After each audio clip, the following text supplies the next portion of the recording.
Warm spring weather, interrupted by claps of thunder. Darkening skies close in on the Queen City. Suddenly, waves of heavy rain. Bolts of lightning and thunder. That's the closest lightning bolt I have ever seen in my life. Winds start to howl. A dangerous thunderstorm or even tornado whips up in the blink of an eye. The tornado alarm went off, and I jumped up. The aftermath of the storm's fury, putting first responders on the front line. We are WBTV's First Alert Weather Team. Our job this spring, keeping you a step ahead of dangerous weather. From pop-up thunderstorms in the afternoon to the mornings when downpours of rain can stall your commute. Giving you the earliest heads up to keep your family safe. And we've got you covered with your First Alert forecast. On your side in every way. We'll have you prepared when spring storms hit. Maureen's journey to WBTV stretches back decades. A Charlotte native and graduate of West Charlotte High School, she always had the dream of working here. Her career in television news started in Eastern North Carolina, eventually leading her to anchor the nationally syndicated news magazines Extra and A Current Affair. Hello everyone, I'm Maureen O'Boyle. Welcome to A Current Affair. But in 2004, her journey brought her back to local news in Charlotte at WBTV. Good evening, I'm Maureen O'Boyle. Glad you're with us tonight. We begin with what's happening right now. On WBTV News Primetime at 7 o'clock, she helped you get caught up on the news after your busy day. She's devoted much of her time outside of the newsroom to groups in the community, taking part in events like the Sandbox Prom, designed specifically for families whose child has cancer or other life-altering illnesses. She's been a champion for women, working closely with Dress for Success, raising money for programs that help women get jobs, and her personal passion for helping survivors of sexual assault. Maureen sharing her own story of survival. I've got something personal to share and to ask of you. You may or may not know, but in 1986, I was raped by James Starling when I was a news anchor in Macon, Georgia. Many of you rallying alongside her to help keep her rapist behind bars when he was up for parole.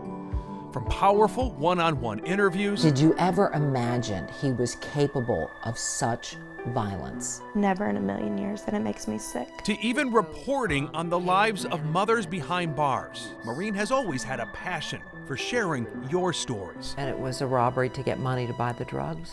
Pretty much. I was the driver. Over the years, she's been along the route for the Thanksgiving Day Parade. Happy Thanksgiving. We're so glad that you're here with us. And ringing in the new year in Uptown during first night. It's nice, but it's festive weather. It's the perfect weather for an evening like this. We're going to be dancing. We've got great music coming up. She's been on your side at WBTV for nearly 2 decades. Thank you, Maureen.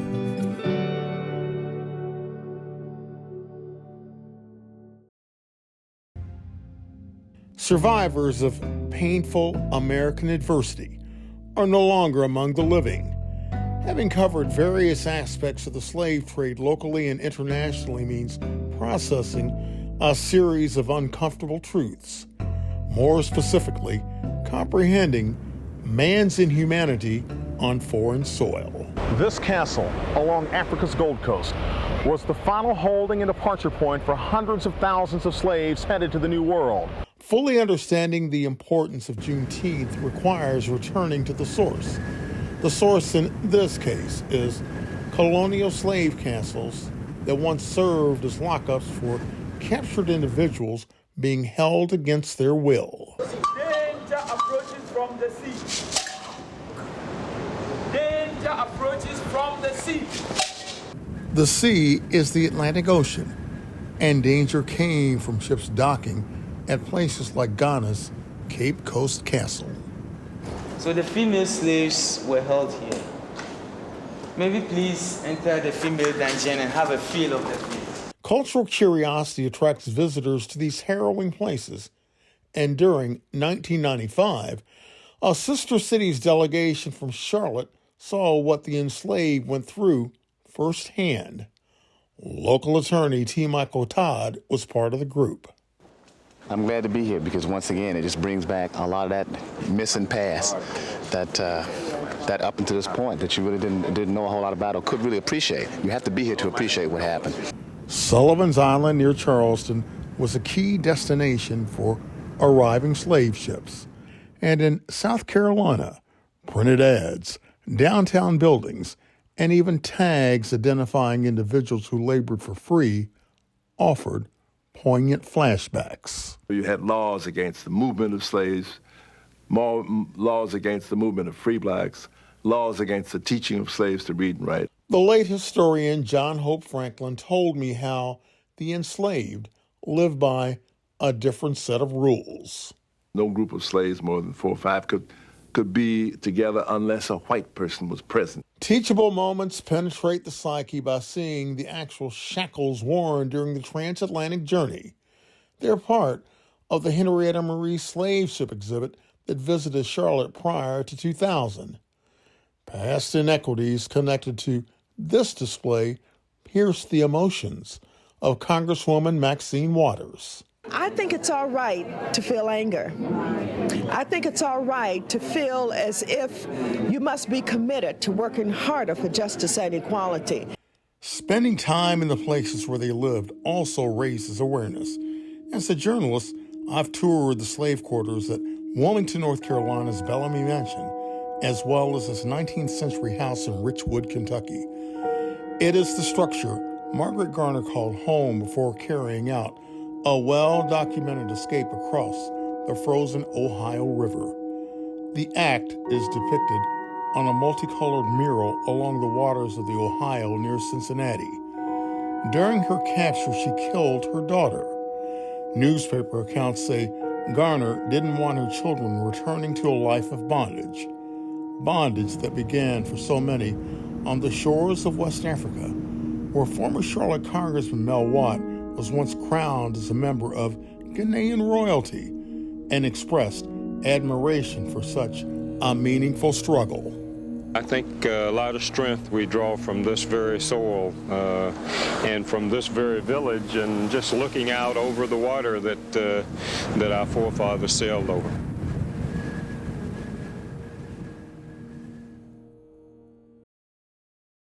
It's just so many questions I have that haven't been answered.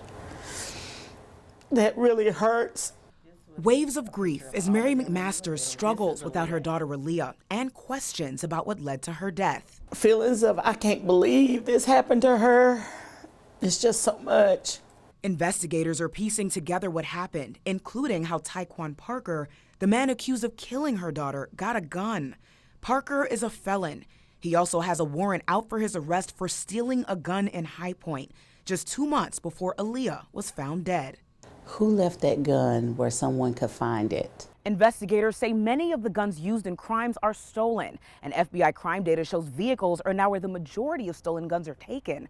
Thieves just targeting parking lots, driveways, pulling on door handles, just hoping to get lucky. The overwhelming majority of firearms stolen from vehicles we see were vehicles that were left unlocked. It's a trend seen across the nation, particularly in states that make it easy for people to carry guns on the road. From Maine to Florida to Texas, stolen guns from unlocked vehicles is now the leading source of stolen guns in the United States. Here at home, more than 1,000 guns were stolen from cars in Mecklenburg County in 2022 alone. And this only includes reports that people voluntarily made to police. We constantly remind people to please lock your doors. Only 15 states and Washington, D.C. require gun owners to report if a gun is lost or stolen. The Carolinas are currently not on that list. However, 11 states, including South Carolina, have bills pending to change that. What you don't want is to be that person who said, I could have prevented this possibly if I had just secured my vehicle, if I had secured that firearm. Mary McMasters wishes someone could have done something to prevent her daughter's murder. I ask God to take that anger away.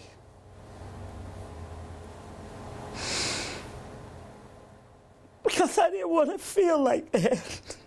I didn't want to be angry, but it hurt so bad. It was to my soul, and I still carry it. Siobhan Bryan, WBTV, on your side.